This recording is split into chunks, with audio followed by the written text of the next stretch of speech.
Satya, many thanks for being here. Great to talk to you. It's my pleasure, Felix. Let's start with AI. Let's talk AI. So analysts, they estimate that the AI hyperscalers could invest over $500 billion in AI technology till 2026. AI is revolutionizing work and life. There are also some critical voices. For example, just yesterday, Google CEO Sundar Pichai called out the irrationality of the AI boom. He said that every company would be affected if the AI bubble were to burst. How would you describe the current situation? Are we in a bubble?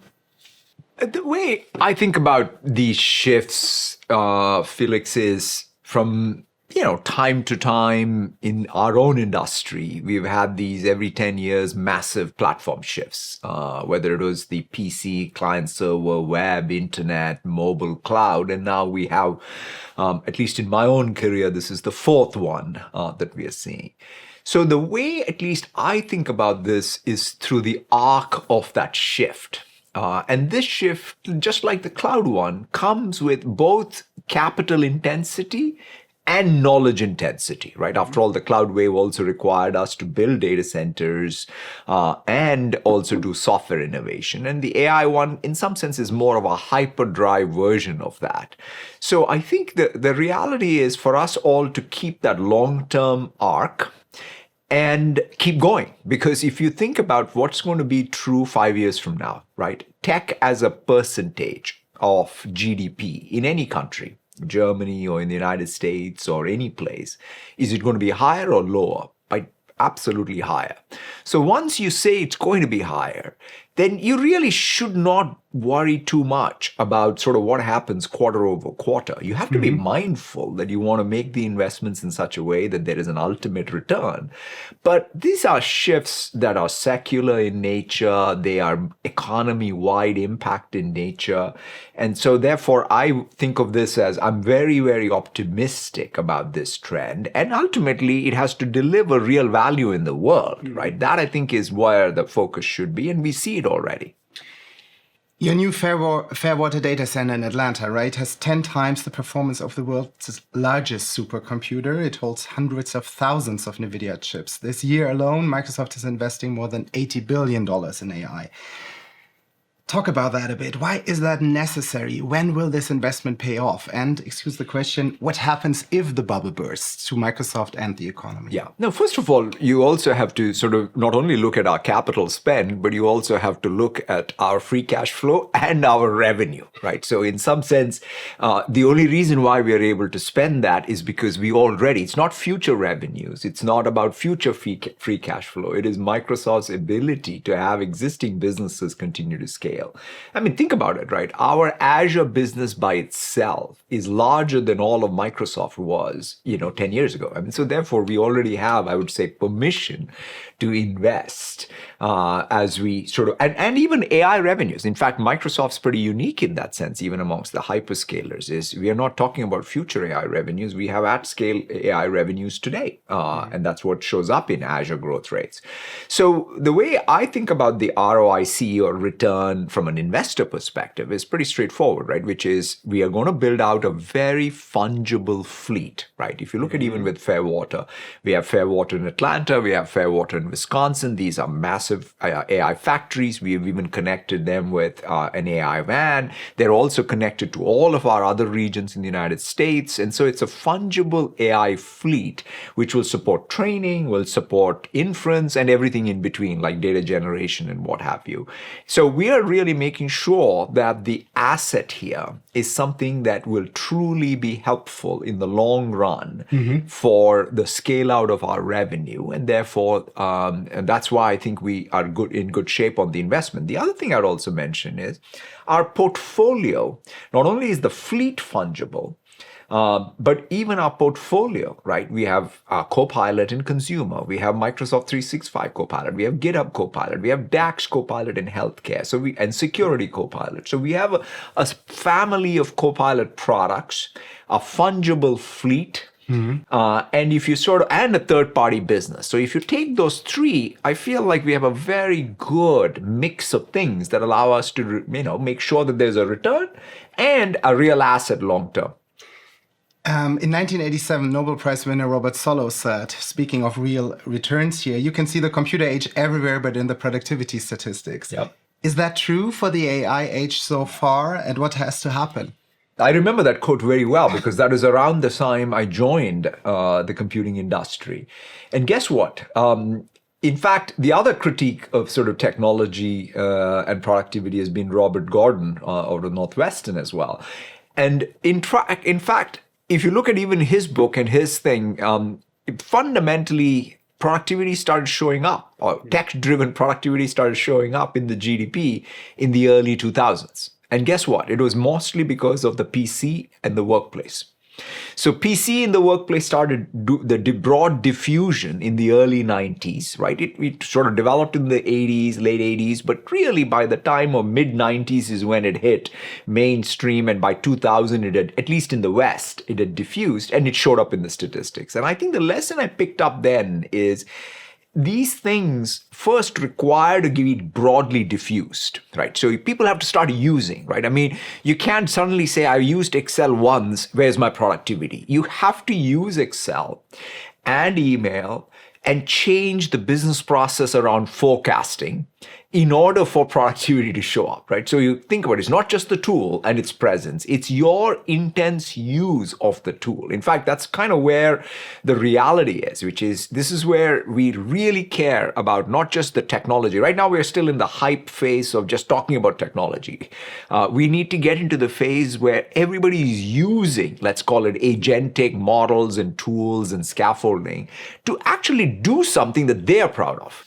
Let's talk about this AI future that's probably some years away. How will this technology change our lives, our work, our world, let's say in the next 10 years? Yeah, I mean, if you take let's take one of the frontiers use cases, which is software development.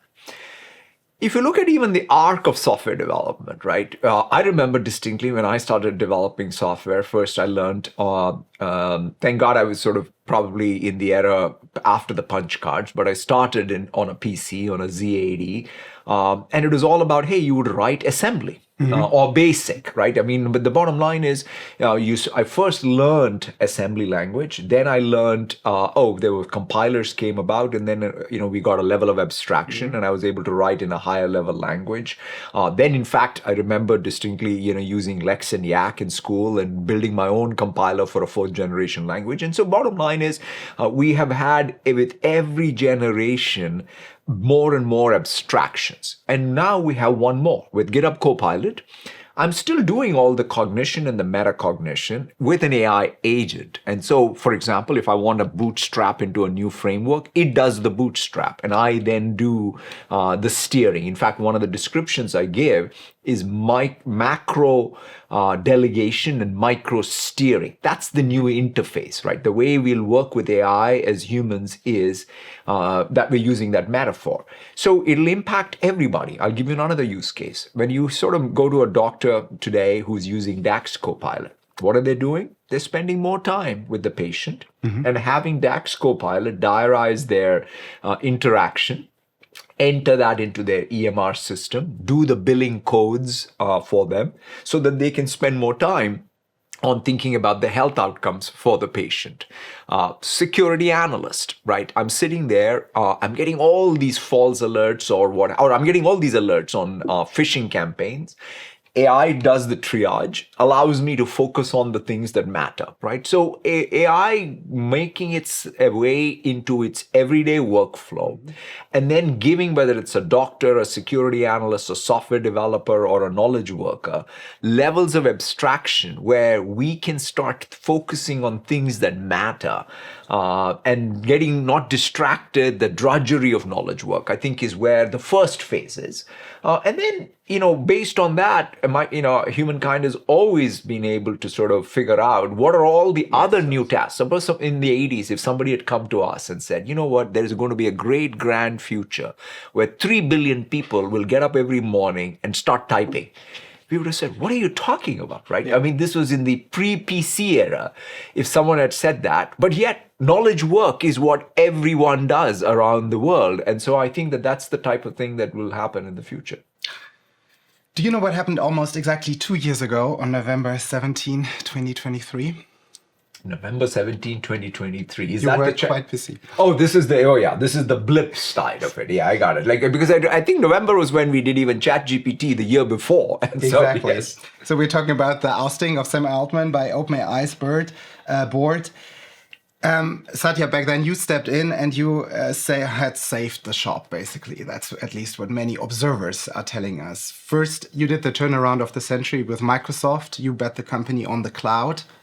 Tremendous success. Then you bet the company on OpenAI, a small startup. And there were some people that said, wow, Satya is betting the future of a company with 200,000 employees on a small startup in San Francisco. Were you afraid that weekend 2 years ago that you bet on the wrong horse? Well, I mean, I must say that weekend, I mostly remember the outcome of a cricket match between India and Australia, which was not that great. But other than that, I really, I mean, the best way to characterize it is, what I said to all parties then and what I say even today, right? At the end of the day, I've grown up in a company that understands how to partner and partner well. I take that seriously.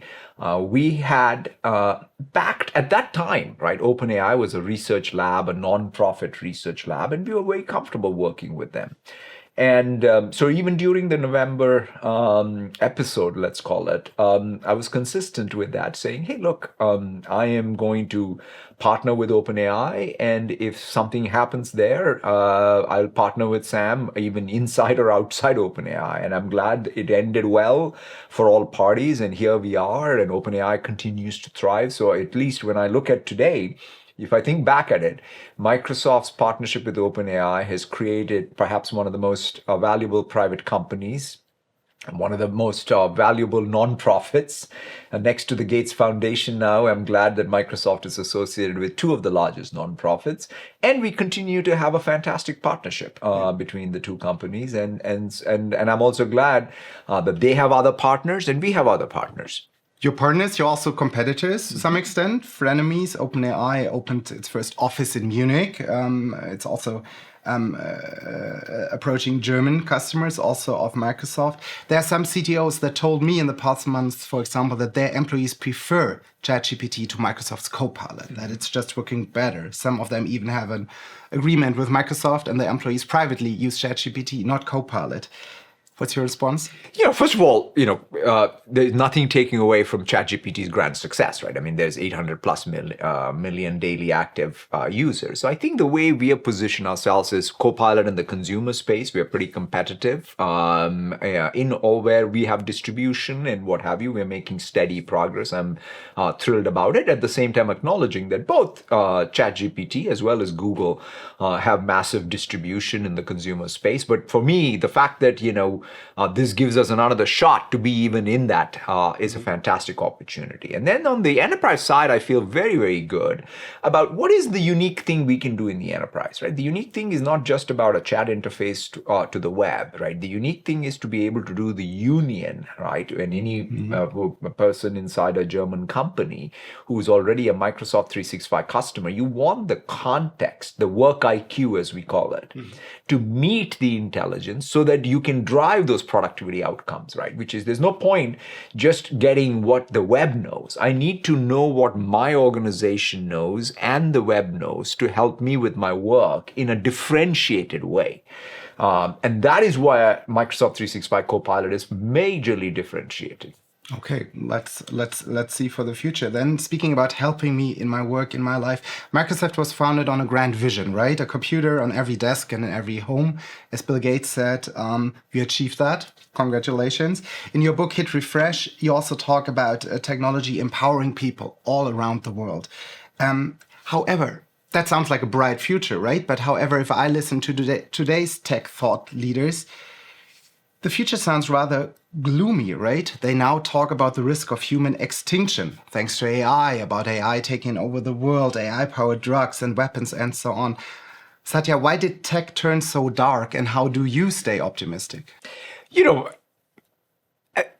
Look, some amount of, I'll say, clear-eyed understanding of any unintended consequence of any new technology is a good thing, right? So the fact that there is, because at some level, I think we go through these cycles where we are either just completely hyped up about or optimistic about a technology, or we are clearly, to your point, all sort of doomsday scenarios. I think sort of really being in the middle of the road, being an optimist at the core, but also dealing with the unintended consequences in a principled way, right? So, for example, take even the challenges of AI. That's why we have a digital safety board that both Microsoft and OpenAI jointly, in fact, administer for our, product launches, right? What's the purpose? The purpose is not to just talk about infinitely about AI safety, but to exercise AI safety every step of the way.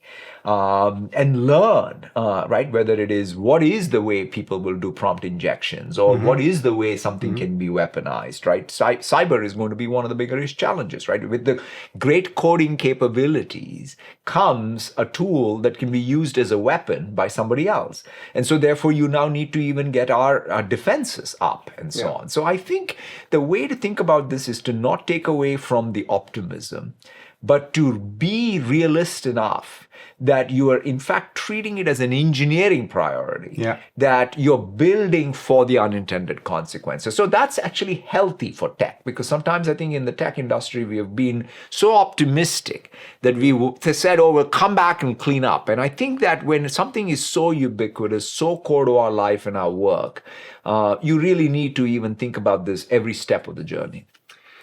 Let's talk about this optimistic or pessimistic worldview with regards to trade. Right now, it seems like the world is not coming together, but drifting apart, right? In your book, Hit Refresh, you stress the importance of free trade. Now we see growing protectionism. We see it in Washington. We see it around the world. How do you navigate this environment? How does it affect your business? I think the way I think about it, as in some sense, as a multinational company, is at the end of the day, you do have to ground yourself that your license to operate, our license to operate, comes from really creating local surplus, right, in Germany or in the United States, because it's not like we should get a license if we're not helping a small business or a middle-start company become globally more competitive, or the German public sector become more efficient, health outcomes, education outcomes, a large multinational like Daimler that we work so closely with, doing a great job around the world. So to me, at the end of the day, I think every country is going to be most focused on what is it that they can do to help their citizens and their companies make progress. They will think about their supply chains. They'll think about sort of anybody coming into their country through that lens. And that's a healthy thing, right? So globalization in the past did a lot of great things, but it also had impact in all of these societies, and I think that's what's really being litigated right now. And so for multinationals, we have to adjust to that. Right? We can't go back and say, "Hey, what we were used to is the only thing that matters." In fact, if anything, we have to be competitive, and we have to rethink our supply chains. Like, for example, think about this: Microsoft is one of the largest capital investors in Germany, in Europe, right? Because we're putting, and more so than ever. You're building a lot of data centers right now in the Rhineland, for example. Exactly. And so we're putting our capital at risk. We're making the investments because ultimately those tokens and that cloud computing will translate into German competitiveness. And so to me, hopefully, and to me, that is the key goal, right? If we are going to parlay our competence and our capability and our investment into local surplus, then I think everything works out. You are a product of globalization. Being here, me too, actually. You talk in your book also about your experiences as a first-generation immigrant from India. And you write, "We are at our best when we actively seek diversity and inclusion," right? The new US government under Donald Trump has called for an end to diversity, equity, and inclusion initiatives, for example. Doesn't that go against everything you stand for as a person and as a manager? No, I think, first of all, I think United States, as you rightfully pointed out, has been an unbelievable place for us. For me, as a first-generation immigrant, I mean, I always say I'm a product of two unbelievable things, right? The first is American technology reaching me where I was growing up, and then the immigration policies that let me come here and really work in this industry and what have you. So I think, yes, at the end of the day, it is about, I think most people talk about this as diversity and inclusion and meritocracy as somehow being at odds. I don't think so. I actually think fundamentally it is about really ensuring that you have a meritocratic society by ensuring that you're not overlooking the talent that is there here and the talent that we may need. And so I think that each country will have to sort of come up with their own set of policies. But I must say, I was lucky enough to come to the US, lucky enough to find a spot in an industry like this that made it feel that I belonged. And I think that's what matters. Germany is an important market for Microsoft. We have many political discussions right now about the right future for the country. How do you see Germany?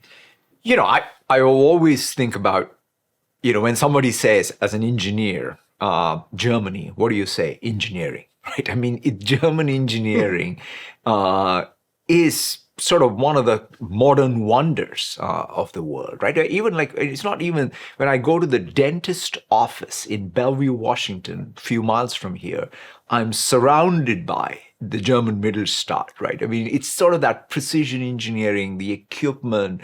And to me, I think Germany has a tremendous opportunity going forward in being able to, for example, to me, the virtuous cycle would go something like this, right? American tech like ours comes into Germany. We put it into these, you know, clouded AI factories. They get used by a German Mittelstand company. In fact, Siemens is a great example. What they've just recently done with sort of building into their solutions. Or Mercedes-Benz and the cars. Mercedes-Benz, Siemens are really incorporating all of this technology. And guess what? We are customers of all of those technologies in the United States and everywhere else in the world, right? So that ability to take an input, add your unique value, and export it to the world, that is comparative advantage, right? Ricardo was not wrong. No. And so to some degree, we have to now rethink the value creation, right? Because the value creation of engineering even now is not just the old engineering, it's the engineering plus digital. But it's like saying it's electrical, like everything is digital, right? When you are driving a Mercedes-Benz car or you're using Siemens equipment in our data centers, by the way, is it an industrial equipment or is it a digital equipment? I mean, those lines are blurring. So I think Germany has a tremendous opportunity. But there's one question that I'm getting a lot lately. Many German companies are a bit worried. You know, for example, the case with the ICC, the International Criminal Court, right? Microsoft had to follow a government order, right? You had to suspend some accounts there. Do you fear that cases like this might come up more often in the future? Is that a problem? I think that's one of the fundamental reasons why we have committed to the sovereignty, right? The sovereignty investments we have made, whether it's on the EU data boundary or the German sovereign cloud that we are building, whether it is the sovereign services on public cloud we have, and even our legal stance, right? All of that should give guarantees to anyone that at the end of the day, they have the sovereignty they need and the continuity they need. And also remember, German companies are also subject to laws in the United States when they operate in the United States, right? So therefore, I think at the end of the day, these will all settle because it's not about any one country taking action against another country. All countries will need to have norms that govern how they work with each other. And that will, I think, be the case even in the digital world. Lastly, I would love to ask you a personal question. Zain, your son, was born with cerebral palsy, like one of my cousins. You have spoken about him in the past, his love for music and how he taught you empathy. Zain passed away 3 years ago. What future technology would you have liked him to see, and how can we ensure that AI is inclusive, a technology accessible to all? Yeah, I mean, it's a very beautiful, like one of my daughters was telling me when we launched Copilot, and we have this new character in Copilot called Miko. And she just mentioned because he loved Nemo and he loved Ice Age and what have you. And so therefore we were thinking, oh, he would have loved Miko. I'm glad you reminded me of that. I think, when I look at accessibility, right? It's a fascinating thing. The way even I started at Microsoft, we used to think of this as a thing. You build a product and then you have AT, right? That used to be accessibility. It was an add-on. Mm-hmm. Thanks to sort of the progress of technology, and also I'd say design, right? Because even universal design, combined with the technical capabilities that we now have, right? Like a multimodal model is just the most accessible by design technology ever produced. Because the modality doesn't matter and you can transform anything to anything. I mean, think about the power, right? And even the human interface technologies, right? We are at the cusp of even one of the projects I remember working alongside my daughter was to say, can we, because my son was locked in, we used to have a dry cap and we used to try and collect electrical signals, try and see if we can communicate, right? I think, even I look at the progress being made by many folks around BMI. So I'm very hopeful that computing as a force for universal inclusion will be one of the things that this technology wave will be remembered for. So I'm a big optimist in that. I think we should end on that. Thank you very much, Satya, for your time today. Thank you so much. It's such a pleasure.